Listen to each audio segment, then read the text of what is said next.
What do I do when they don't need me anymore?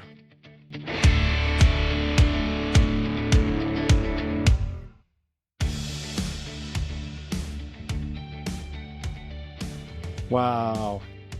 I love that we're going here because this is such a cool topic. Because I think one of the things that's the hardest about being a parent is we fall in love with them because they need us. We love that feeling of being needed. Don't you remember that when you were a dad and you had your little boys and it was, Dad, come play ball with me. And they needed you all the time. And you've like, even if you were busy and you're, I can't play right now. It's that feeling of, hey, they want me to come and play. I'm the cool dad. Nice shot to your self-esteem, for your self-esteem. Yeah. Yeah, 4, not 2. Right. Yeah, Makes my you feel pretty good. mind's going a million miles an hour here. I'm trying to think of, because you said I'm excited we're going here. I have no idea where we're going. So get us started on the path. Well, that feeling of being needed that's a drug. Like service, people feel great when they serve others because it creates this feeling of, yeah, my work matters. What I do matters. It adds meaning and purpose to our lives. And that's one of the things that I don't think gets talked enough about with parenting is we love that feeling when they're younger that they need us. Our efforts are making a difference for them. They need us to help them stay organized. They need us to make sure they get to the right place at the right time. They need our help with the homework. They need our help to learn how to hit a ball better or do something or sing better or whatever it is that they're doing. And it's really cool to get that feeling. So when our kids are younger, we get that. But as they get older and they start to try to step away from that, I think one of the things that gets in the way is that we miss that feeling that they need me to do something. They need me to help them out. And that's what I think. Yeah. And this definitely fits into our philosophy of stop parenting and start coaching, because very much so. We're really focusing on parents of high school athletes and performers. Mm-hmm. And we experience, as parents, we experience a huge shift when they move from that needy stage to, hey, my friends are cooler than you now. The I don't need you stage. Or I need to look like I don't need you. Ooh, that's a really important point, I think. I think so. And I think another thing to appreciate about this is I just want to make sure that parents understand, no matter what we say, nothing will ever change the fact that your kids need you. I'm 50 now and I still need my mom. I still need my dad. We always need our parents. We need that relationship, but we need it in a different way. And sometimes that way is less obvious. And it doesn't feel like you're making the same kind of difference as when they're like, hey, come play catch with me, or, help me with my math homework. And so it's changing that feeling, but parents are always needed. They're just needed in very different ways. So is there a problem here to be solved? Or is it yes. What's the problem that needs to be solved? The problem is sometimes as parents, and we've talked about subconscious things and how those factor in. Are we subconsciously avoiding challenge? This is another one that works on a subconscious level, is that one of the things that we say about sports dads, more than sports moms, but the sports dad gets a bad rap because everybody's like, well, that guy's just trying to relive his glory days through his kids, or that guy is just trying to get something he never had through his kids. And that on the surface may be what's going on. And there's some Uncle Rico cases where you probably do have some people that are doing that. Not saying anybody is Uncle Rico, but like it's famous. It is true though. If coach would have put me in fourth quarter, we would have been state champs. Yeah. Stupid coaches. Gosh, dang coaches. It's always their fault. But I think what may be going on for some of those is it's not so much the dad trying to relive their glory days, it's the dad going through the experience of they're being coached by somebody different than me now. And that can be hard to step away from, because that, like you and I both know how much of a drug it is to coach others. It's a great feeling. And so if a parent's struggling, there may be a subconscious thing going on here where they're having to let go of being needed, or they're having to accept the reality that, you know what, somebody else that actually knows more than I do is coaching them now and can help take them to another level. Because when they're little, we know more than they do no matter what. Like, I can be a terrible golfer, but I can still, show my son a little something about hitting a ball. But by the time, he gets to a certain point, it's past me. So I think the problem is just the awareness factor for parents to step back as they're entering their teen years, and they're going further and further in their performance activities. They're getting further in their sports. They're getting further in their singing career. They're getting further in whatever it is they're doing. It's just being aware that we're going to have to give up a little bit of that feeling of they need me in this area. So I think that's the problem. And it's something subtle, but we're trying to drive this relationship to a much better place. And I think if we're aware of some of these little things, it can really help a parent step back and say, what can I do to best provide what they need from me in this situation? Letting go can be tough. Really tough. I think it might even be tougher as I was going to say real coach, and I don't know if real coach is the right term. A more advanced coach. Okay, somebody, and I'm not saying I'm better than, a dad, little league coach, younger youth sports coach. But when I was coaching for a living, for a livelihood, it would be, my boys only ended up playing basketball, and they weren't involved in other sports in high school by their choice, not by my choice. It's just they gravitated towards basketball.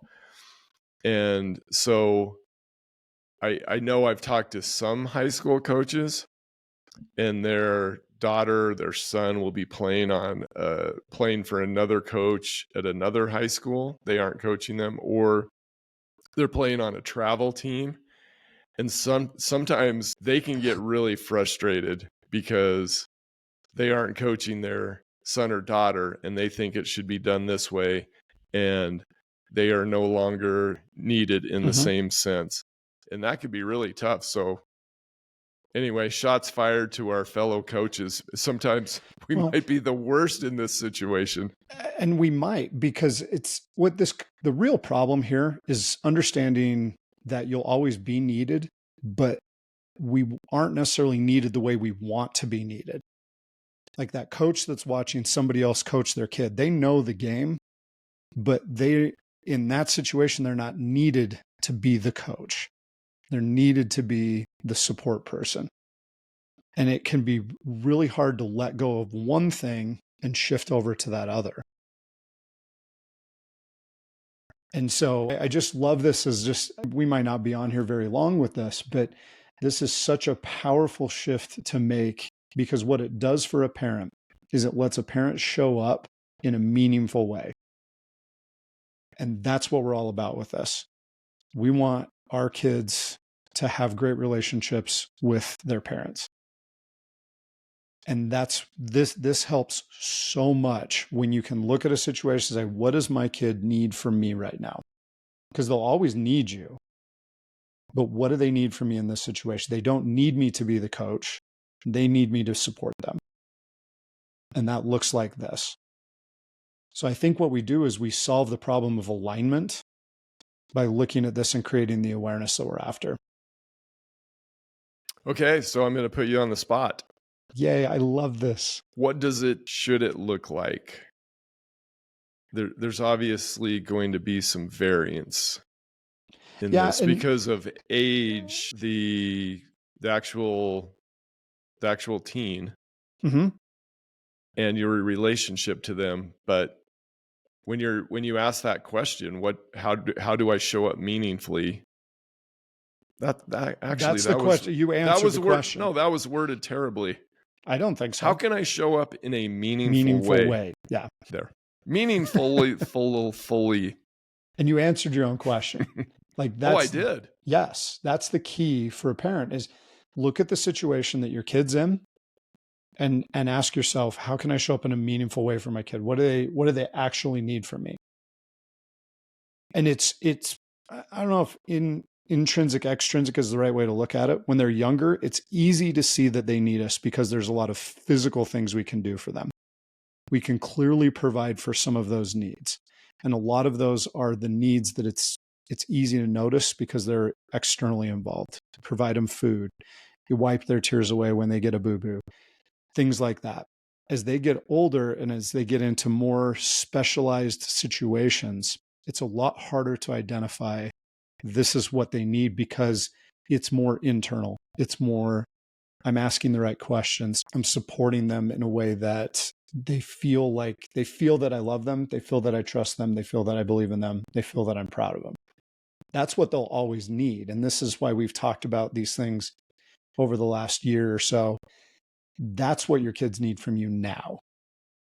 They don't need you to be the coach. They don't need you to do all these other things. Maybe there's a couple of situations where that helps or it can work. But what they really need is that, do I feel that my mom or dad trusts me, believes in me, loves me, and is proud of me? Right. You said ask the right questions. Yeah. And I think it's quite true that sometimes less might be more in this situation where we're trying to shower love and attention on them and we're asking too many questions about their performance, their practice, their coach, their team. And I think we should focus more on quality rather than quantity. Yes. Because we could be asking all sorts of questions and we feel like we are showering love upon them. We're showing them that we're interested, but we could actually be doing some harm if we're asking the wrong questions. Yes. What do you think some of the right questions? And I know this bleeds over and weaves into with some of the pre and post performance questions that we way back in some of our early episodes, we talked a lot about good questions you can ask, but we always can revisit the right type of questions that we should ask our teens. What do you think what's some good questions? What are you most proud of that you did today? What would you have done different in that situation? What are some general questions? Yeah, I love those. What are some general questions about the team, about the coach, about the season, that Who's your favorite teammate? Great one. What do you love about that person? Who's somebody on the team that needs you to be there for them? Do you have any teammates that are struggling right now? Often asking questions, positively angled questions about their teammates rather than like, oh, who's ticking you off right now?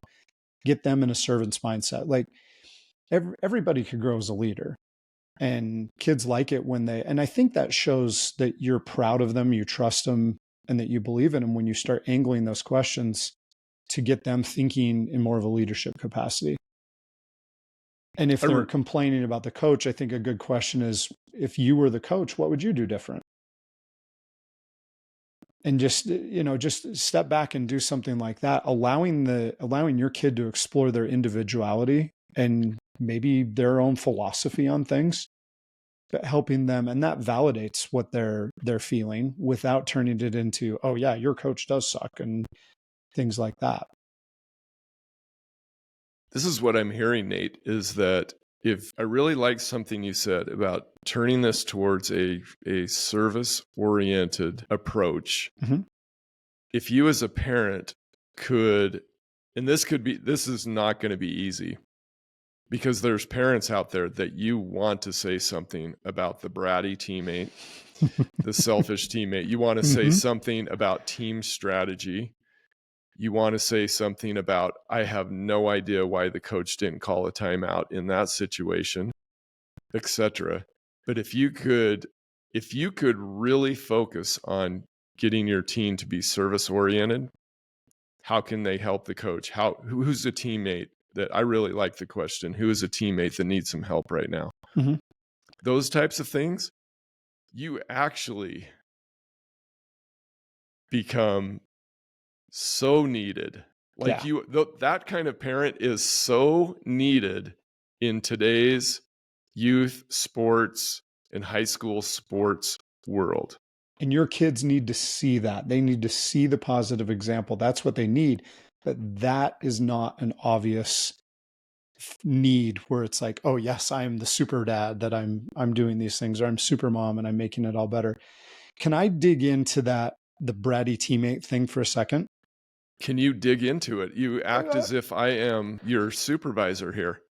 Well, I just wanted to make sure you were cool with me going here, because I think that's a great conversation to have. And this is where you can be very needed as a parent, because you can have a kid that has a very difficult teammate, and you can be the person that they come home and they just totally vent to, which they might need to vent a little bit. But as they vent, are you reflecting back the negativity, or are you helping them process and move in a good direction? And here's what I mean. You come home and you have a teammate that you got an issue with. They're a pain in your butt. Maybe they're even bullying you a little bit. Man, that's really frustrating for you to be in that situation. Why do you think your teammate is treating you that way? And start the shift to getting your player, your performer, to look at their teammate or somebody that they're working with in a different way. Instead of just turning this into a big complaint session. Yes, because you can't really do anything about that, but you can get them to shift a perspective. Why do you think they're treating you like that? What's going on in their life that makes them feel that it's okay to treat you this way? Or what's going on in their life that's causing them to treat you this way? Because if you can get them to step back, and because hurting people hurt people, like that's an eternal principle. So if their teammate is treating them like garbage, there's clearly something going on there. And if you can get your kid trying to see them from their perspective, they may be able to, meet that in a very different way that allows them to turn a bully situation into an opportunity to understand and help a teammate. Great song. I can't remember the artist, but it's called, the title is Hurt People, Hurt People. Yeah. Which, boy, this is really tough, because if somebody does have the bratty teammate, and we're probably talking to, I mean, is there a team out there that doesn't have a bratty teammate? In one form or another, I think every team has the difficult teammate. Right. But again, this is, if your kid's bringing this home, have you talked to the coach about it? What do some of the other people on the team say? Are they having the same experience? Is there anyone on the team that they're actually friends with? Do you have a better relationship with that person? Sure. And if the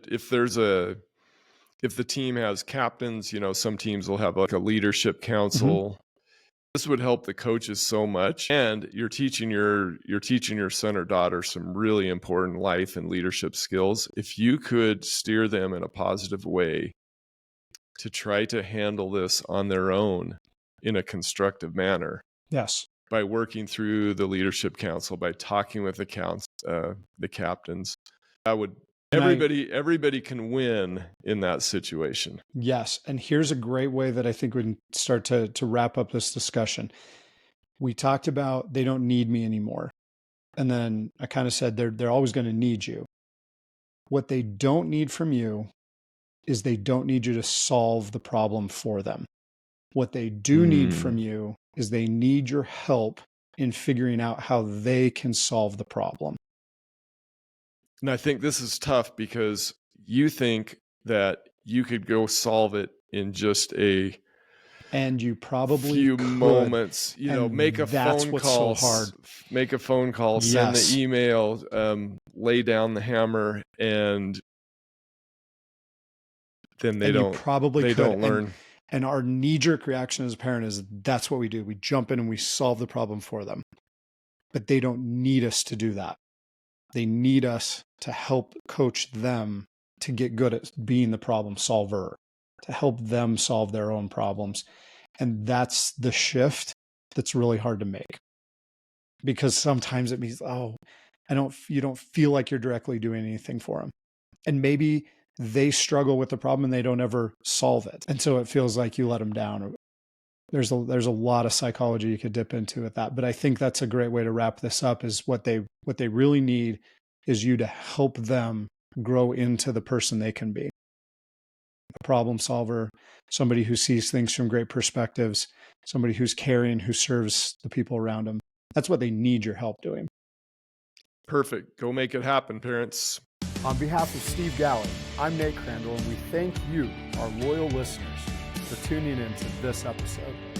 If you love what you're learning from the Stop Parenting and Start Coaching podcast, we would appreciate it very much if you would leave us a 5-star review and some glowing comments.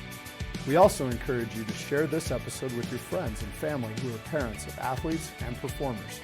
And if you want to explore further and see what Steve and I are creating to help thousands of parents, athletes, and performers, please visit our company's website at createtransformbecome.com. That's createtransformbecome, all one word, .com. There you will find a growing number of resources to help you elevate your performance. Thank you again for your support, and we encourage you to create a magical relationship with your athlete and performer.